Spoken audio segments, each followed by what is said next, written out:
नमस्कार दोस्तों, स्वागत है आपका लिंग पुराण में।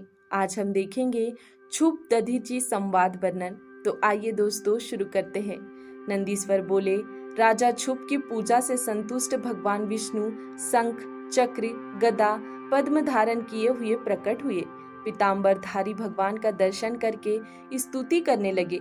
तुम आदि देव हो, अनादि हो, प्रकृति भी तुम हो, तुम्हारे द्वारा ही ब्रह्मा और रुद्र प्रकट होते हैं।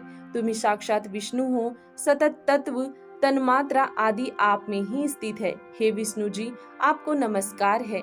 सात पाताल आपके पैर है, धरा जांग है, सात सागर वस्त्र है, दिशाएं भुजाएं है, नाभि आकाश है, वायु नाक है, सूर्य चंद्र नेत्र है, नक्षत्र आदि आपके गले के आभूषण है।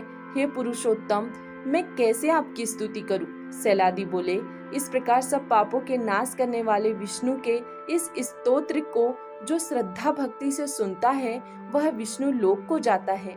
राजा क्षुप बोला, धर्मवेत्ता दधीचि नाम का प्रसिद्ध ब्राह्मण मेरा मित्र था। वह शंकर के अर्चन में तत्पर है, इससे सबका अवैध है। उसने वाम पैर से मेरी मूर्धा में अपमान सहित मारा है और मद से कहता है कि मैं किसी से नहीं डरता हूँ। अब जैसा मेरा हित हो सो करो, मैं उसे जीतना चाहता हूँ। सैलादी बोले, विष्णु शिव के प्रभाव से दधीचि को अवश्य समझकर बोले कि ब्राह्मणों को मुझसे भय नहीं है। विशेष करके रुद्र के भक्त तो सर्वदा अभय है, चाहे वे नीच ही हो। दधीचि की तो बात ही क्या है। इससे हे राजा तेरी विजय नहीं हो सकती। हे राजेंद्र, देवताओं के साथ दक्ष के यज्ञ में मेरा विनाश होगा, देवताओं के साथ में पुनः उत्तान भी होगा। सो हे राजन, मैं दधीचि से विजय का प्रयत्न करूंगा। सैलादी बोले, क्षुप भगवान की बात सुनकर अच्छा ऐसा ही हो। कहने लगा, भगवान दधीचि की कुटिया में पहुंचे। ब्राह्मण का रूप धारण करके दधीचि से बोले, हे महर्षि दधीचि, शिव भक्ति में तत्पर हो, मैं आपसे वरदान मांगता हूँ, आप देने के योग्य हो। तब दधीचि बोले, तुम्हारी इच्छा मैं जान गया, तो भी मैं भय नहीं करता। आप विप्र के रूप में जनार्दन हो, भूत भविष्यत वर्तमान रुद्र की कृपा से सब जानता हूँ। आप ब्राह्मण पने को छोड़ दो। क्षुप ने तुम्हें पुकारा है, तुम्हारी भक्त वत्सलता को मैं जानता हूँ। शिव की अर्चना से मुझे कहीं भय नहीं है, यदि है तो आप बताइए। नंदीश्वर बोला, ऐसा सुनकर विष्णु भगवान रूप छोड़कर हंसने लगे। भगवान बोले, हे दधीचि, तुम्हें भय नहीं है, तुम शिव के अर्चन में तत्पर हो, इसी से तुम सर्वज्ञ हो। परंतु एक बार यह कह दो कि मैं डरता हूँ, ऐसी मेरी आज्ञा मान लीजिए। विष्णु के ऐसे कहने पर भी दधीचि ने फिर भी यही कहा कि मैं नहीं डरता। मुनि के यह वचन सुनकर विष्णु को क्रोध आ गया। चक्र को उठाकर भस्म करने के लिए मारने को तैयार हुए, परंतु विष्णु का वह चक्र कुंठित हो गया। तब दधीचि हंसकर बोले, हे भगवान, अति दारुण यह सुदर्शन चक्र जो आपको प्रयत्न से प्राप्त हुआ है वह शिव का ही है, इसीलिए मुझे नहीं मारा जा सकता। ब्रह्मास्त्र आदि से मारने का प्रयत्न करो।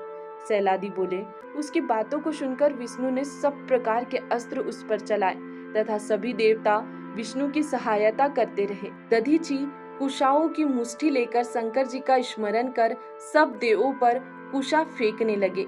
उनके सब अस्त्र व्यर्थ हो गए, देवता सब भाग गए। विष्णु ने अपने शरीर से लाखों दिव्य गण उत्पन्न किए, परंतु मुनीश्वर उन्हें दग्ध कर देता था। तब विष्णु भगवान में करोड़ों देवता, करोड़ों रुद्र, करोड़ों ब्राह्मण आदि मुनीश्वर ने देखे। उन्हें देखकर दधीचि बड़े विस्मय को प्राप्त हुआ और तब दधीचि उनको इस प्रकार देखकर बोले कि हे प्रभु, इस माया को छोड़ दो, आप मेरे शरीर में भी अपने सहित समस्त ब्राह्मण को देखो।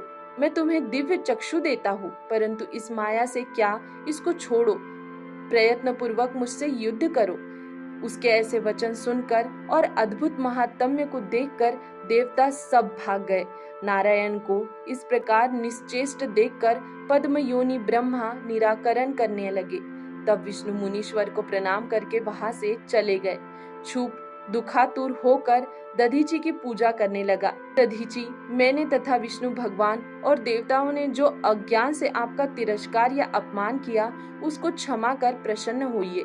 दधीचि यह सुन करके राजा को तथा देवताओं को शाप देने लगे कि हे राजा, आप सभी देवता विष्णु सहित दक्ष के पुण्य यज्ञ में रुद्र के क्रोध से भस्म हो जाए। फिर राजा को देखकर दधीचि बोले, हे राजेंद्र, विविध देवताओं के द्वारा पूज्य तथा राजाओं के द्वारा पूज्य ब्राह्मण बलि और समर्थ हैं। ऐसा कहकर दधीचि अपनी कुटिया में चले गए और राजा भी प्रणाम करके लौट गया। तभी से यह तीर्थ स्थानेश्वर के नाम से प्रसिद्ध है। जो इस तीर्थ को प्राप्त होगे वे शिव सायुज्य को प्राप्त होगे। यही मैंने दधीचि और शिव का प्रभाव भी वर्णन किया। जो इस शुभ राजा और दधीचि के आख्यान को सुनेगा वह मृत्यु को जीतकर ब्रह्मलोक को प्राप्त होंगे। युद्ध में जो इसका कीर्तन करेगा वह विजयी होंगे तथा मृत्यु का भय नहीं होगा। दोस्तों, आज के लिए इतना ही। इसके आगे देखेंगे हम कल के वीडियो में। तब तक के लिए धन्यवाद।